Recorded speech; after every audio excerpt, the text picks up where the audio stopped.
On est rendu maintenant à la troisième opposition officielle. Monsieur le député de Matane-Matapédia, la parole est à vous. Merci, Monsieur le Président. 14 minutes. Merci, Monsieur le Président. Vous me permettrez de saluer la ministre, les collègues de l'Assemblée nationale. Et je sais que cette étude des crédits est écoutée et attendue. Il y a des personnes importantes qui écoutent. Il y a la mairesse de Montréal. Il y a ma conjointe qui habite Hochelaga-Maisonneuve. Et il y a bien des militants du Parti québécois qui ont un grand amour pour la Ville de Montréal, pour laquelle on a fait de grandes choses et qui souhaitent nous entendre là-dessus. Ils souhaitent certainement avoir des réponses de la part du gouvernement de la CAQ. Si vous le voulez bien, Monsieur le Président, on va commencer par la gestion de la COVID-19 par le gouvernement du Québec à Montréal. Et je vais citer la docteure Mylène Drouin. Elle dit « Je pense que le centre de crise provincial aurait dû être à Montréal. Horacio le sait. Je lui ai dit le 9 mars. Il aurait fallu qu'il soit là où on savait que ça allait flamber en premier. Je ne me suis pas gêné pour le dire. » Docteur Mylène Drouin, docteur très apprécié à Montréal, quelqu'un qui nous a vraiment impressionnés par son langage franc, par son sens des responsabilités, par sa présence dans la métropole. Ma question à la ministre, est-ce qu'elle peut nous donner l'assurance que pour la gestion de la crise, pour la deuxième vague, le directeur de la santé publique sera à Montréal et non à Québec, là où il a ses bureaux, dans le cabinet même du premier ministre du Québec? Madame la ministre. Merci, Monsieur le Président. Où sera le directeur national de la santé publique? Ce n'est pas de mon ressort de le déterminer parce que toutes les technologies permettent des communications comme nous l'avons fait depuis le tout début de cette crise.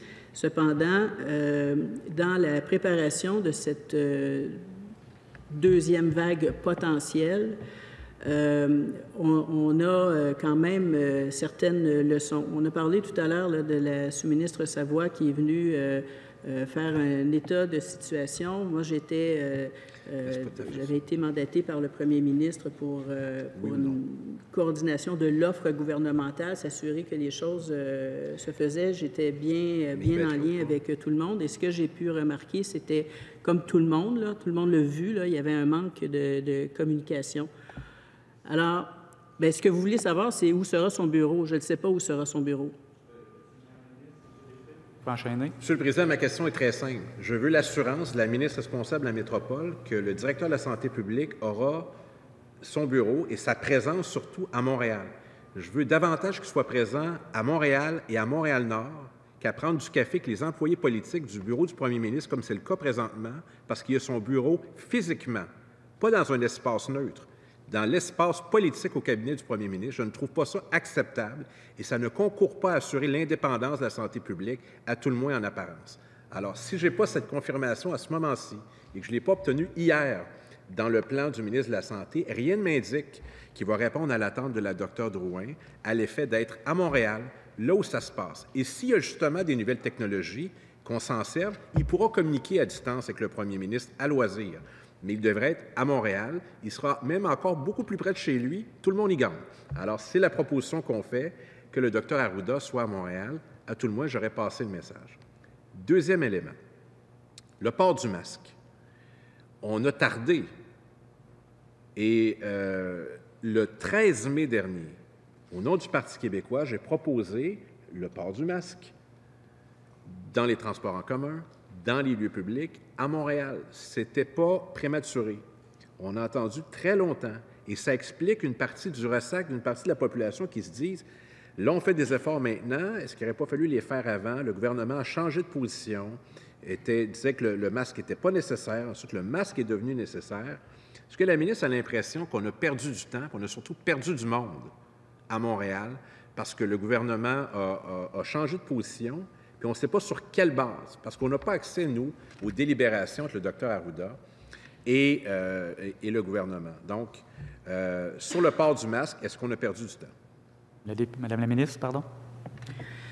Je vais brièvement répondre à votre première question. Là. Il y a un bureau de commandement à Montréal qui est en place et sans doute que le docteur Arruda aura un siège, là, mais le bureau de commandement, c'est avec la santé publique, c'est avec les CIUS, c'est avec la Ville de Montréal, c'est avec les instances qui sont en mesure de prendre les décisions pour assurer les meilleurs services à la population, dont le dépistage et dont les services pour les aînés ou pour les jeunes, les écoles. Tout est pris en compte dans ce bureau de commandement.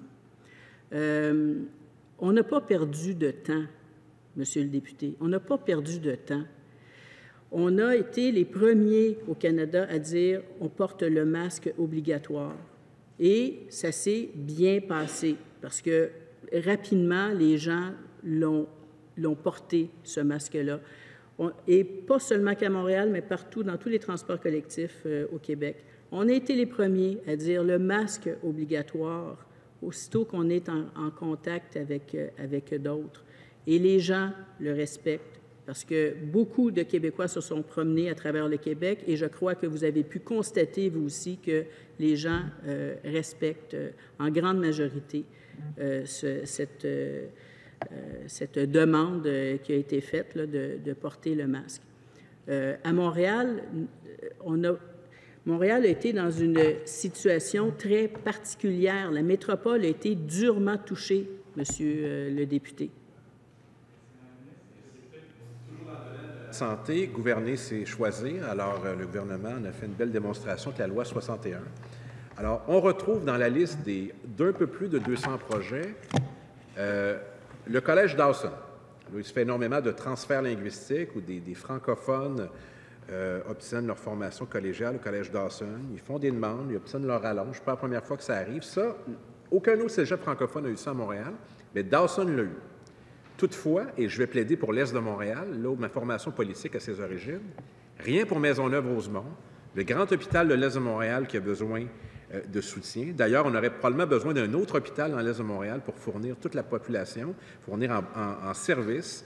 Alors, comment on explique que quelqu'un a plaidé pour le Collège Dawson et l'a obtenu, et bien des gens auraient pu plaider pour Maisonneuve-Rosemont et ça ne se retrouve pas dans le projet de loi 61. Ça ne se retrouvait pas dans le projet de loi 61. Madame la ministre. Vous parlez de l'hôpital Maisonneuve-Rosemont qui n'était pas dans le projet de loi 61 parce que il y avait de nombreux projets. Tous les projets qui étaient sur la table n'avaient pas besoin du PL 61. Le PL 61 a un objectif particulier de faire accélérer des travaux qui peuvent être bloqués à certains endroits. Alors, c'était d'accélérer tout en respectant l'environnement, en respectant la rigueur juridique, mais de permettre d'accélérer. Ce n'est pas le cas de l'hôpital Maisonneuve-Rosemont. C'est un dossier qui va bien et que je suis aussi. Je suis en lien assez régulier aussi avec le PDG du CIUS de l'Est qui pousse ce dossier-là. On connaît l'importance de Maisonneuve-Rosemont. Et Madame la ministre, Monsieur le député. Merci. Je suggère également que pour la ligne bleue, le projet de loi 61 n'était pas nécessaire, mais c'est mon appréciation qui diffère de celle de votre collègue au transport. La volonté politique, c'est un ingrédient qui fonctionne tout le temps, pas besoin de loi. Parlons de la langue. Montréal est le théâtre d'une marginalisation de plus en plus évidente de l'usage de la langue française.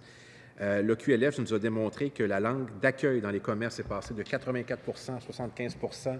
Je crois que c'est en 2017 et 2010. On a un rapport récemment qui nous démontre qu'il y a un problème avec la langue de travail qui est le français. On exige de plus en plus l'anglais, même lorsque ce n'est pas nécessaire. Donc, le mouvement indépendantiste l'a toujours dit. Si on perd Montréal au plan de la langue, c'est foutu. Pierre Bourgault l'a répété pendant des années et c'est encore le cas aujourd'hui. Hier, j'ai échangé avec le ministre responsable de la langue qui refuse d'ouvrir la loi 101 pour assujettir les entreprises de moins de 50 employés à la loi 101, un lieu de socialisation et d'intégration qui est le travail. Ce même ministre-là a indiqué récemment que lui, toutefois, était prêt à légiférer pour interdire le bonjour aïe à Montréal. Alors, dans le sens des priorités, j'invite la ministre à lui indiquer probablement qu'elle partage mon opinion à l'effet que le français est menacé à Montréal. Une fois que c'est partagé, c'est dit, il faut ouvrir la loi 101, il faut renforcer les mesures. C'est important. Nous, c'est une conviction très profonde. Et si le gouvernement est sérieux dans ce qu'il entreprend, je l'invite fortement à faire en sorte que les employés, les entreprises de moins de 50 employés, puissent être assujettis également à la loi 101 et de s'assurer que les nouveaux arrivants puissent être davantage francisés lorsqu'ils arrivent. Merci, Monsieur le Président. Oui, la langue française est extrêmement importante pour moi, pour le gouvernement, pour le premier ministre. C'est un objectif. Il faut renforcer la langue. Il faut corriger le mauvais tracé qui s'est fait dans la métropole, et ce, depuis des décennies. Là. Ça fait 1 ou 2 décennies là, qu'il y a un déclin assez important, puis qu'il n'y a pas beaucoup qui a été fait. Le ministre de la Justice, oui, le ministre de la Justice et de responsable de la langue française va déposer très prochainement un plan d'action costaud qui va aider énormément à corriger la situation. Situation qui perdure, je le répète, depuis 1 ou 2 décennies. Là. Il n'y a rien qui s'est fait de sérieux, puis on se retrouve aujourd'hui avec une problématique encore plus grave. Et je suis d'avis qu'il faut agir promptement et de manière forte. Monsieur le député. Merci. Maintenant, une curiosité, une validation que je veux faire avec la ministre, comme elle est responsable de la métropole. J'entends souvent la mairesse de Montréal indiquer en début de séance de conseil municipal que Montréal est un territoire autochtone non cédé. Et votre chef précédent, Denis Coderre, disait la même chose en ajoutant la nation Mohawk. Alors, probablement que vous y souscriviez à l'époque. Êtes-vous d'accord avec cette affirmation de la mairesse de Montréal à l'effet que Montréal est un territoire autochtone non cédé? Madame la ministre. Dans le cadre du 375e anniversaire de Montréal et d'une entente qui avait été faite avec les peuples autochtones, il avait été entendu d'indiquer que c'était un territoire non cédé. Et au début, il était question de territoire Mohawk, il n'est plus question de territoire Mohawk. Ministre, Monsieur le député, vous pouvez poursuivre.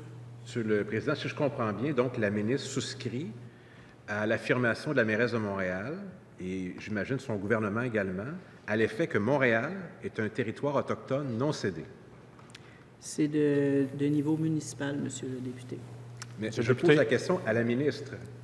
Est-ce qu'elle est d'accord avec cette phrase-là? Est-ce que son gouvernement considère que Montréal est un territoire autochtone non cédé? Madame la ministre. C'est une décision qui a été prise par la Ville de Montréal, mais qui n'a pas été, à travers le temps, décriée par aucun gouvernement. Monsieur le député. Bien, j'indique, pour ma part, que comme je n'ai pas de réponse, personnellement, est-ce qu'elle est d'accord avec cette phrase-là? Madame la ministre. Ayant été au conseil municipal de la Ville de Montréal, j'y ai souscrit effectivement, puis je voudrais profiter de l'occasion pour offrir toutes mes sympathies à la communauté qui vient de perdre le chef Norton. Mais vous y souscrivez toujours? Madame la ministre. Vous êtes toujours d'accord avec ce que vous disiez? Au niveau municipal, Monsieur le député.